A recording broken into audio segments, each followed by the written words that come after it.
귀무가설을 수용할 때 영어로는 do not reject null 혹은 fail to reject null 이라고 하는데요.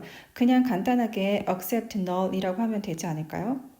이번 영상은 가설 검증에 대해서 두 가설을 어떤 기준으로 세우게 되는지, 그리고 통계에서 왜 accept null 이라고 하지 않는지 짧게 설명드려 볼게요.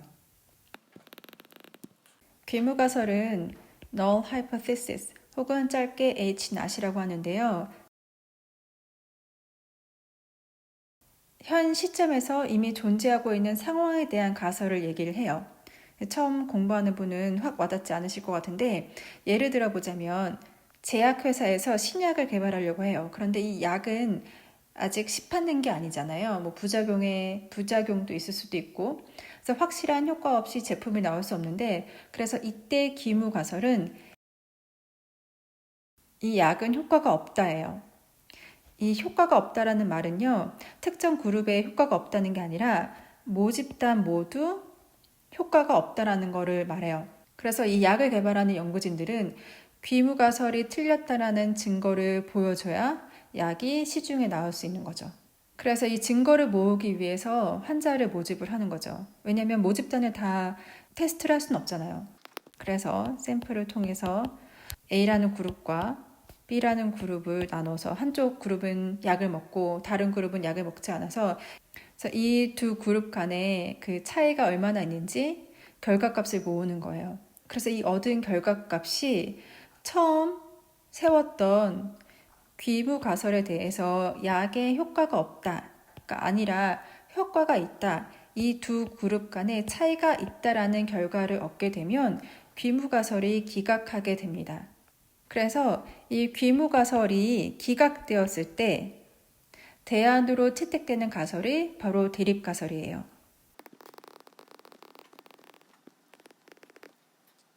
대립가설은 어떤 변화가 있다, 아니면 차이점이 있다라고 말하는 거고, 귀무가설은 굉장히 보수적인 입장에서 차이가 없다, 변화가 없다라고 설정을 하는 거죠.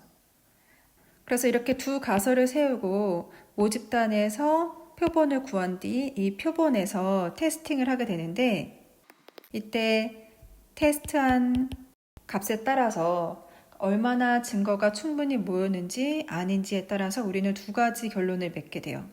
첫 번째는 reject null이고요. 이 reject null이라는 거는 이 귀무가설을 기각한다는 뜻이거든요. 충분한 증거가 모았다는 소리죠. 어떤 증거냐면은 대립가설을 뒷받칠 만한 충분한 증거를 모았다는 뜻이죠.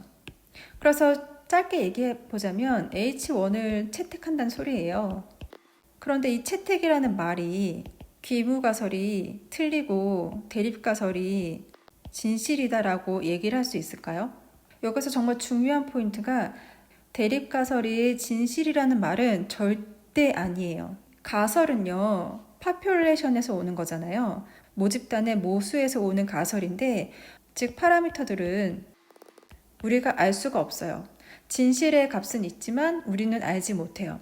그래서 샘플을 통해서 추정을 하는 거잖아요.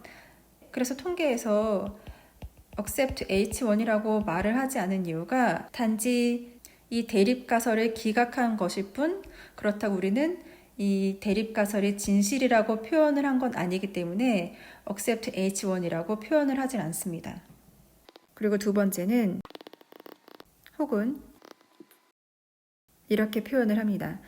그래서 이 말은 이 대립가설을 뒷받칠 만한 충분한 증거를 모으지 못했다는 소리예요. 그래서 간단하게 얘기하면은 귀무가설이 채택이 되는 건데, 이 채택이 되었다고 해도 귀무가설이 진실이라고 표현하지는 않습니다. 이렇게 표현하지는 않아요. 그래서 증거가 얼마나 모였냐에 따라서 그 둘 중에 하나를 선택을 하게 되는데, 다음 영상에서는 이 증거에 관한 내용을 설명을 드릴게요.